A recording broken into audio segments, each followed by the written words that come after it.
తెలంగాణ రాజకీయాల్లో మరోసారి ఆసక్తికర వ్యాఖ్యలు చర్చనీయాంశంగా మారాయి. బీఆర్ఎస్ ఎమ్మెల్సీ కల్వకుంట్ల కవిత చేసిన తాజా వ్యాఖ్యలు ఇప్పుడు సోషల్ మీడియాలో రాజకీయ వర్గాల్లో పెద్ద ఎత్తున చర్చకు దారితీశాయి. ఇటీవల విడుదలైన ఇడుపు కాగితం సినిమా ఫస్ట్ లుక్ పోస్టర్తో ప్రారంభమైన వివాదం ఇప్పుడు రాజకీయ రంగు పులుముకుంది. ముఖ్యంగా ఏపీ ఉప ముఖ్యమంత్రి పవన్ కళ్యాణ్ ఉద్దేశించి కవిత చేసిన వ్యాఖ్యలు పెద్ద దుమారాన్నే రేపుతున్నాయి.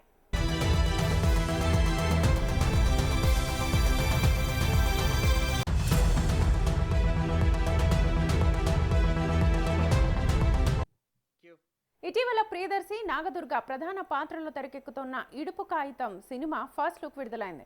టైటిల్ వినూత్నంగా ఉండడంతో సోషల్ మీడియాలో చాలా మంది ఈ పదానికి అర్థమేంటని ప్రశ్నలు వేయడం ప్రారంభించారు. ముఖ్యంగా ఆంధ్రప్రదేశ్కు చెందిన కొందరు నెటిజన్స్ ఈ పదాన్ని వ్యంగ్యంగా ప్రస్తావిస్తూ పోస్టులు చేయడంతో వివాదం మొదలైంది. దీనిపై తెలంగాణకు చెందిన పలువురు స్పందిస్తూ ఇది తమ ప్రాంతీయ భాషలో చాలా కాలంగా వాడుకలో ఉన్న పదమేనని చెప్పారు.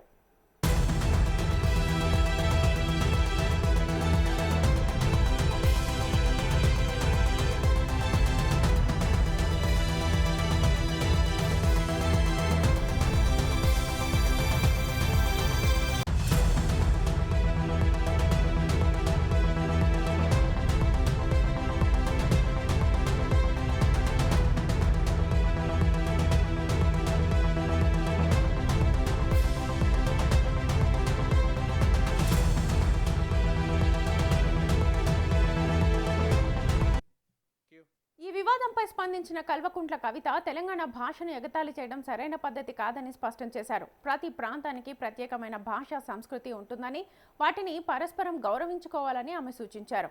తెలంగాణ ప్రజల భాషను అవమానించే ప్రయత్నాలను ఎట్టి పరిస్థితుల్లోనూ సహించబోమని హెచ్చరించారు.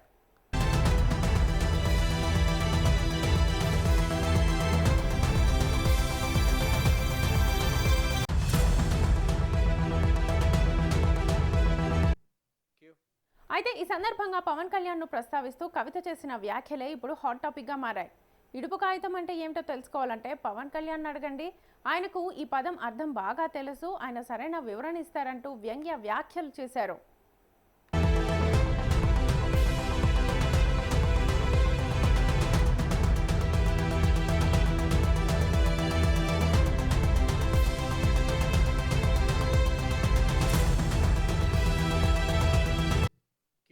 అక్కడితో ఆగని కవిత పవన్ కళ్యాణ్ వ్యక్తిగత జీవితాన్ని కూడా ప్రస్తావించారు. ఆయన గతంలో విడాకులు తీసుకుని తిరిగి వివాహం చేసుకున్న విషయాన్ని గుర్తు చేస్తూ ఇడుపు కాగితం అంటే పవన్ కళ్యాణ్ కు బాగా తెలుసని వ్యాఖ్యానించారు.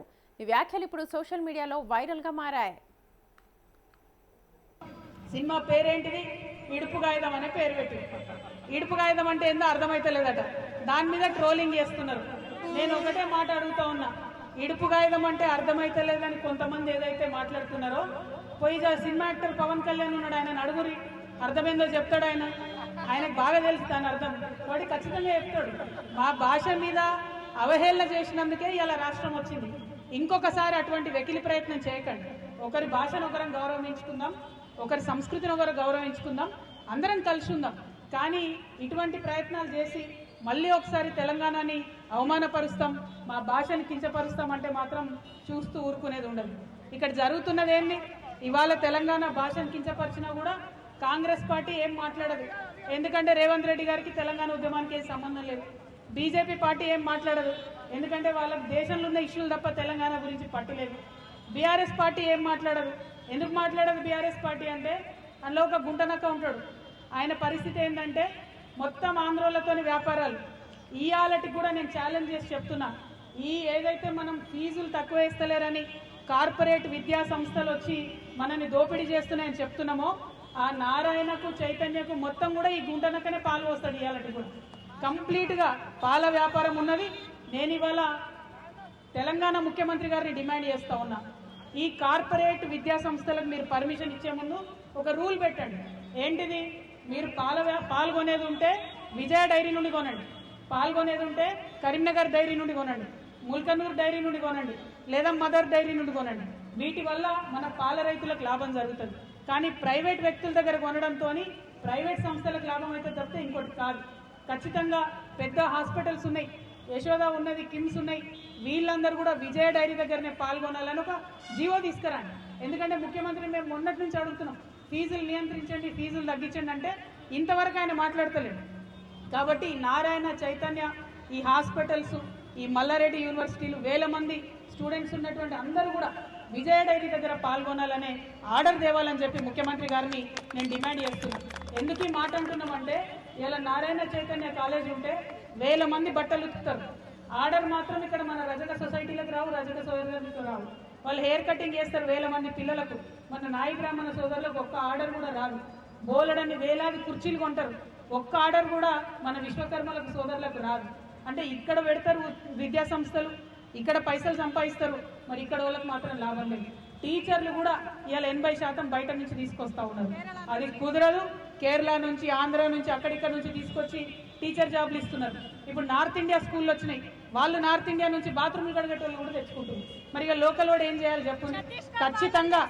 ఖచ్చితంగా ఛత్తీస్గఢ్ నుంచి, బయట దేశాల నుంచి, బయట రాష్ట్రాల నుంచి తీసుకురావడం కాదు, లోకల్ ఎంప్లాయ్మెంట్ కావాలి.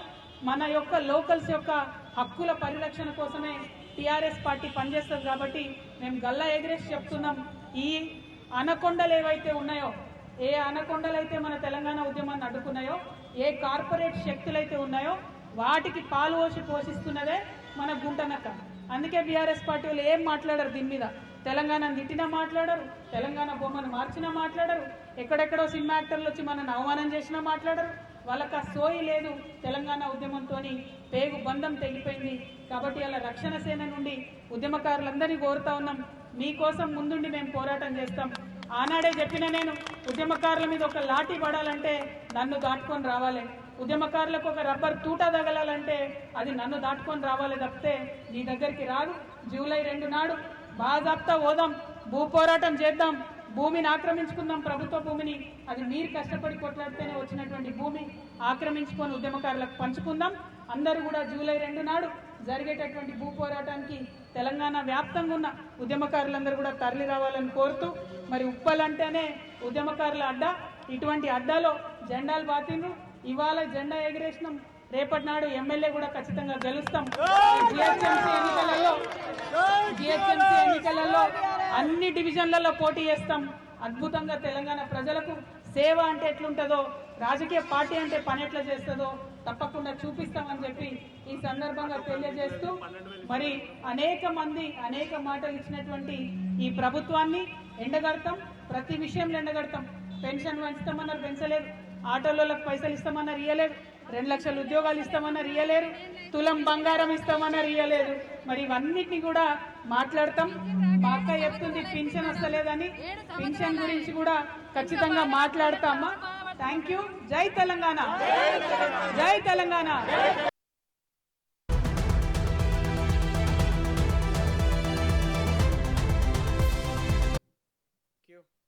కవిత వ్యాఖ్యలపై భిన్నాభిప్రాయాలు వ్యక్తమవుతున్నాయి. కొందరు ఆమె తెలంగాణ భాషను సమర్థిస్తూ మాట్లాడారని అంటుంటే, మరికొందరు మాత్రం రాజకీయ విమర్శల పేరుతో వ్యక్తిగత జీవితాన్ని ప్రస్తావించడం సరికాదని అభిప్రాయపడుతున్నారు. ముఖ్యంగా పవన్ కళ్యాణ్ అభిమానులు ఈ వ్యాఖ్యలపై తీవ్ర అసంతృప్తిని వ్యక్తం చేస్తున్నారు.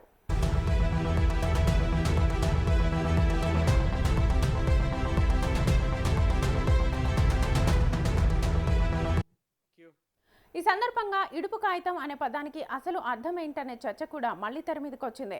తెలంగాణ గ్రామీణ ప్రాంతాల్లో భార్యాభర్తలు పరస్పర అంగీకారంతో విడిపోవాలని నిర్ణయించుకున్నప్పుడు గ్రామ పెద్దల సమక్షంలో రాసుకునే ఒప్పంద పత్రాన్ని ఇడుపు కాగితం అని పిలుస్తారు.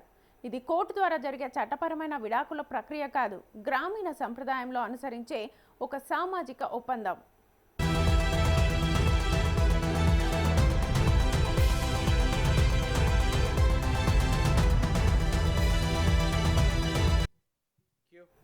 ఈ నేపథ్యంలో సినిమా టైటిల్ కూడా అదే భావాన్ని ప్రతిబింబిస్తోందని సినీ వర్గాలు చెబుతున్నాయి.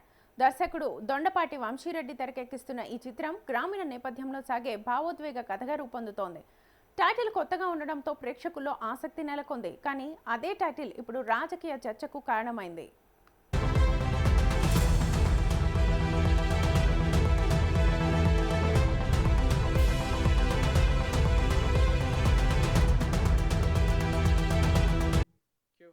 తెలుగు రాష్ట్రాల్లో మొదలైన రచ్చకు కవిత మరోసారి తెలంగాణ భాష యాసపై వ్యాఖ్యలు చేస్తూ రాష్ట్ర సాధన కోసం ఎన్నో పోరాటాలు చేశామని, ఇప్పుడు అదే భాషను అవహేళన చేయడం బాధాకరమని అన్నారు.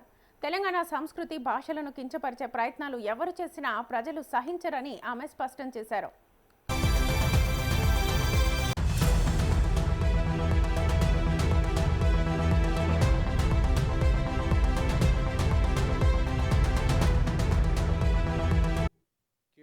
అంతేకాకుండా బీజేపీపై కూడా ఆమె విమర్శలు గుప్పించారు. తెలంగాణ సమస్యల కంటే జాతీయ రాజకీయాలపైనే బీజేపీ ఎక్కువగా దృష్టి పెడుతోందని ఆరోపించారు. రాష్ట్ర ప్రజల సమస్యలను పట్టించుకోవడం లేదని విమర్శించారు.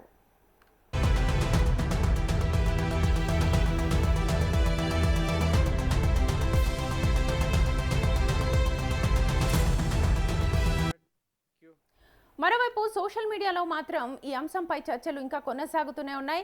ఓవైపు తెలంగాణ నెటిజన్లు తమ భాషను గౌరవించాలని కోరుతుంటే, మరోవైపు పవన్ కళ్యాణ్ అభిమానులు కవిత వ్యాఖ్యలను తీవ్రంగా ఖండిస్తున్నారు. రాజకీయ విమర్శలు చేయొచ్చు, కానీ వ్యక్తిగత జీవితాన్ని ప్రస్తావించడం అనవసరమని వారు అభిప్రాయపడుతున్నారు.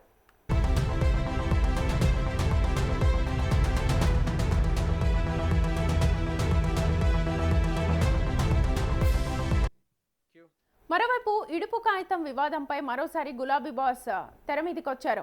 గతంలో ఆయన పాడిన పద్యాల వీడియోను ఇడుపు కాగితం టైటిల్తో ప్రస్తుతం సోషల్ మీడియాలో వైరల్ చేస్తున్నారు.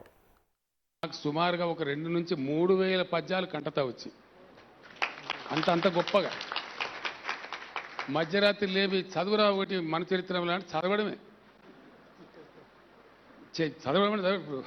అటజని కాంచె భూమిసురుడు అంబర చుంబి స్థిరస్సర ఝరి పటల మోరుమోర్లుట దబంగ తరంగ్ మృదంగ నిక్కోనట స్ఫుటనట నానుకూల పరిపుల్ల కలాప కలాపి జాలమున్ కటక చిరత్కరేణుకర కంపిత జాలము శీతశైలము.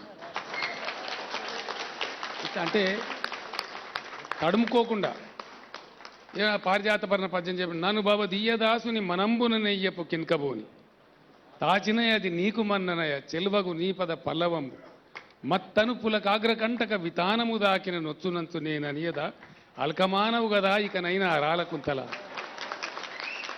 ఇట్లా ఎప్పుడో 40 ఏళ్ల క్రితం చదువుకున్నటువంటి నేను దారి తప్పి మళ్ళీ ఈ దారిలోకి ఇప్పుడు వస్తే ఇప్పుడు కూడా ఇక్కడ మీరు అడిగితే పైనుంచి డిమాండ్ పద్యం చదవాలి కేసీఆర్ అని. చదవకపోతే ఇప్పుడు మా గురువు గారు పక్కకున్న ధైర్యం చదివి ఏదైనా తప్పు పోయినా వారు సవరిస్తారు కాబట్టి అట్లా అంటే అంత గొప్పగా అద్భుతంగా అంటే ఆ నేర్పిన పద్ధతి, నేర్పబడిన పద్ధతి, అంకిత భావం, మళ్ళీ మాకు వారు కఠినంగా వివరించేది కాదు, అనునయంగా చెప్పేది, అర్థమయ్యే వరకు చెప్పేది, అంత ఓపిక. అటువంటి గురువులు లభ్యమైనారు కాబట్టి నా వంటి వారు సిద్ధారెడ్డి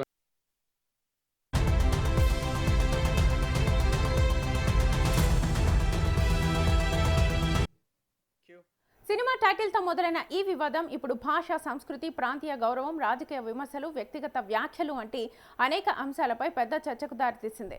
రానున్న రోజుల్లో ఈ అంశంపై అధికార పార్టీలు, ప్రతిపక్షాల నుంచి మరిన్ని స్పందనలు వచ్చే అవకాశం కనిపిస్తోంది.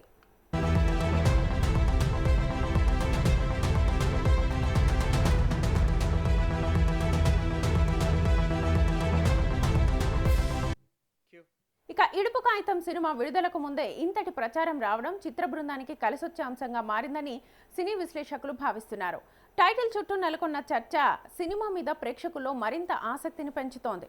మరి కవిత వ్యాఖ్యలపై పవన్ కళ్యాణ్ లేదా జనసేన పార్టీ ఎలా స్పందిస్తుందో వేచి చూడాలి. అలాగే భాషా సంస్కృతిపై మొదలైన ఈ వివాదం రాజకీయంగా ఇంకెంత దూరం వెళ్తుందనేది కూడా ఆసక్తికరంగా మారింది.